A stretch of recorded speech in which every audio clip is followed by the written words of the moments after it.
Have you ever been so scared to order food that you avoid it altogether? Ordering food seems easy for most, but for me it became a full-blown fear. Here's how it happened. When I was 7, wait, this is more like it. We moved from a flat to a house and suddenly I had my own bed.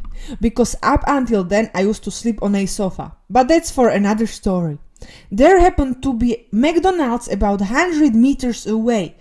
And as a McDonald's loving child, I was really happy about it.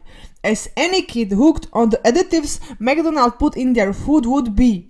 One day I was craving my favorite burger meal, which at that time was Philadelphia fish, fries, cola, and ketchup. I asked my mom to go with me. Mom, I want to eat fish from McDonald's. Can we go?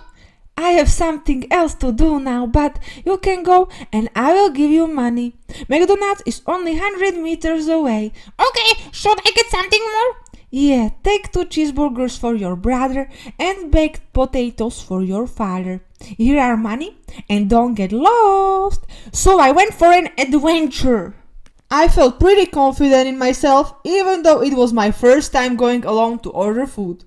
I felt like the whole responsibility of feeding my family was on my shoulders now, and I must not fail them. I ordered the Philadelphia fish, fries, cola, ketchup, 2 cheeseburgers and baked potato. The lady took my order and said the total amount of money. I gave her all the money I had, and she counted it and said I still needed 15 more cents. I told her I didn't have any more money, that was all I had.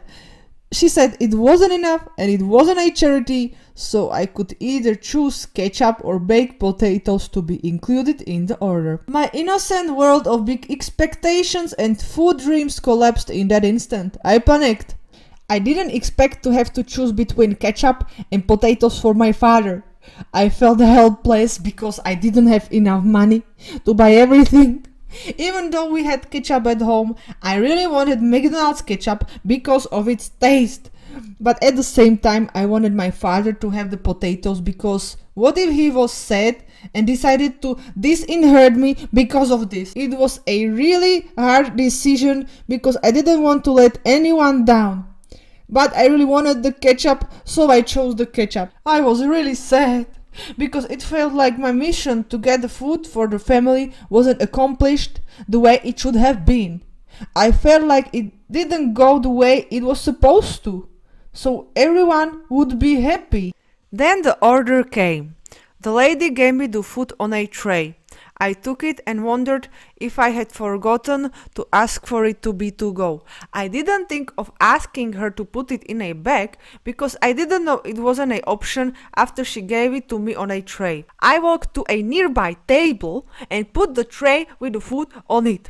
Since I didn't have a bag with me and I hadn't asked for one and I only had 2 hands, the best thing I could think of was to put everything into my pockets. I put the cheeseburgers and Philadelphia fish into few pockets and took the drink and fries into my hands. I was on the verge of crying while doing so. When I was outside the McDonald's, I started crying and I kept crying the whole way home. I felt like I had failed the mission and was incapable.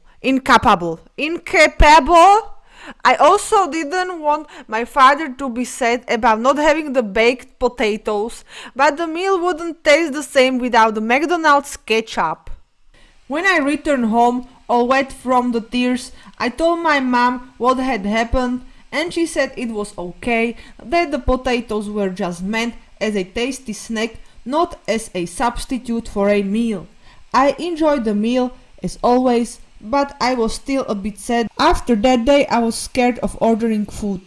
I was worried it would happen again, that I wouldn't have enough money, that I would have to choose between me and the people I loved, and I would be seen as selfish for choosing myself.